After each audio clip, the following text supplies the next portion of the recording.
यह कहानी है मैं आश्रम नहीं जाना चाहती। बेटे की शादी का दिन मेरी जिंदगी का सबसे बड़ा सपना था। घर में रौनक थी, चारों ओर हंसी खुशी का माहौल। मैं और मेरे पति दोनों अपने बेटे की बारात देखकर गर्व से भर उठे थे। बहू को घर लाने की खुशी अलग ही थी। मैंने सोचा था अब घर पूरा हो गया है, पोते पोतियों की किलकारियों से यह घर और भी भरा भरा लगेगा। बहू भी शुरुआत में बहुत अच्छे से पेश आती थी और मुझे लगता था कि मेरी दुनिया अब और भी खूबसूरत हो जाएगी, लेकिन किस्मत को शायद कुछ और ही मंजूर था। शादी के कुछ साल बाद अचानक मेरे पति की तबीयत बिगड़ने लगी। हम दोनों ने मिलकर पूरी कोशिश की, लेकिन बीमारी ने उन्हें तोड़ दिया। एक दिन वो हमेशा के लिए मुझे छोड़कर चले गए। उस दिन मेरी दुनिया उजड़ गई। जिस साथी के साथ पूरी उम्र गुजारने की कस्में खाई थी, वो अचानक छूट गया। मेरे आंसू थम ही नहीं रहे थे, पर बेटे की तरफ देखकर खुद को संभाल लेती थी। मुझे लगता था अब मेरा सहारा सिर्फ मेरा बेटा और मेरी बहू ही है।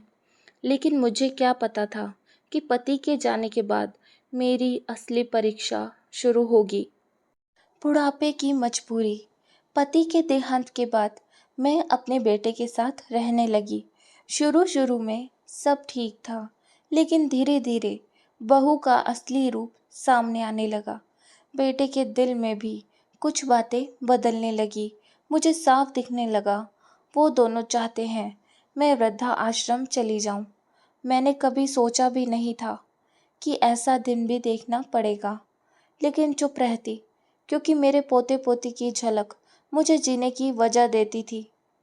झोपड़ी का सहारा। अब मैं घर के बाहर एक टीन की झोपड़ी में रहती थी। बहू को कोई परेशानी न हो, इसलिए मैंने खुद ही घर से दूरी बना ली।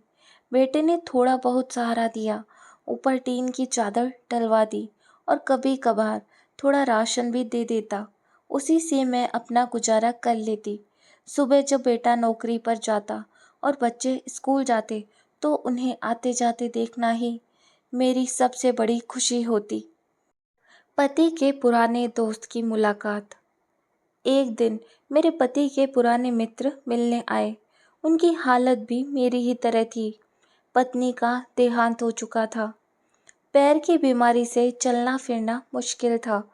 वो आए तो मैं समझ गई कि वो तन्हाई और भूख से परेशान होकर यहाँ चले आए हैं।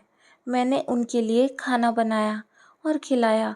वो मना करते रहे, लेकिन मुझे पता था कि वो भूखे हैं। वो कई बार और भी आए और हर बार मैं उन्हें खिलाती। बहू का ताना। एक दिन बहू ने मुझे खाना खिलाते देख लिया। वो कुछ नहीं बोली, लेकिन जब बेटा घर आया तो उसने आग लगा दी। तुम्हारी माँ बेशर्म हो गई है, पता नहीं किस किस को बुलाकर खाना खिलाती है। बड़ी मुश्किल से कमाया जाता है और ये लुटाने में लगी है।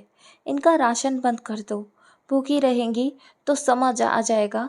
बेटे ने भी बिना कुछ सोचे समझे उसकी बात मान ली। अगले दिन मेरा राशन बंद कर दिया गया। बहू ने तो यहाँ तक कह दिया, घर के बाहर रहकर इनको आज़ादी मिल गई है, पता नहीं क्या क्या करती हैं। बेटे ने तो मुझे पीछे सीढ़ियों के पास बिठा दिया। मैं भूखी प्यासी बैठी रही। मेरी आंखों के आंसू अब सूख चुके थे। निर्णय। वृद्धा आश्रम। अगली सुबह मैंने मेरे बेटे से कहा, मुझे वृद्धा आश्रम छोड़ आ। अब मैं तुम्हें और तुम्हारी पत्नी को परेशान नहीं करना चाहती। बहू हंसकर बोली, देखा, एक दिन भूखी रही तो अकल ठिकाने आ गई। बेटे के चेहरे पर अजीब सी खुशी थी। वो तुरंत तैयार हो गया मुझे छोड़ने के लिए। मैंने अपने पोते पोती को आखिरी बार गले लगाया। बेटे को भी गले लगाना चाहती थी, लेकिन उसने कहा, चलो जल्दी करो। मैंने बहू से कहा, बेटी अपना ध्यान रखना, और बेटा मुझे वृद्धा आश्रम छोड़ आया। आश्रम में नई जिंदगी। आश्रम आकर मैंने देखा मेरी तरह कई माताएं यहाँ थी। पहले पहल सब उदास रहते हैं, फिर धीरे धीरे सच को स्वीकार कर लेते हैं। मैंने भी खुद को समझा लिया। अब यहाँ छोटे छोटे काम करती हूँ और अपने जैसे लोगों से बातें कर लेती हूँ, लेकिन दिल के भीतर एक टीस हमेशा रहती है। काश ऐसा किसी के साथ ना हो। बुढ़ापा एक सच्चाई है। सबसे बड़ी गलती यही है कि हम अपने बच्चों से बहुत उम्मीदें बांध लेते हैं।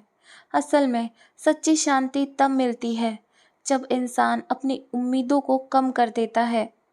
माँ बाप को बच्चों को पालकर बस बड़ा कर देना चाहिए, लेकिन बदले में क्या मिलेगा ये सोचकर मत जीना। ये अभी घटने वाली घटनाओं से रिलेटेड है। सच बताऊं तो मेरे पास शब्द ही नहीं है इस कहानी को लेकर। हर बेटे बहू की जिम्मेदारी होती है कि वह अपने माता पिता का ख्याल रखें।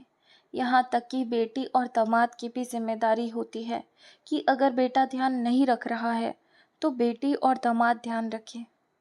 मैं कुछ और नहीं कहना चाहती, सब अपने माता पिता का ध्यान रखें। धन्यवाद।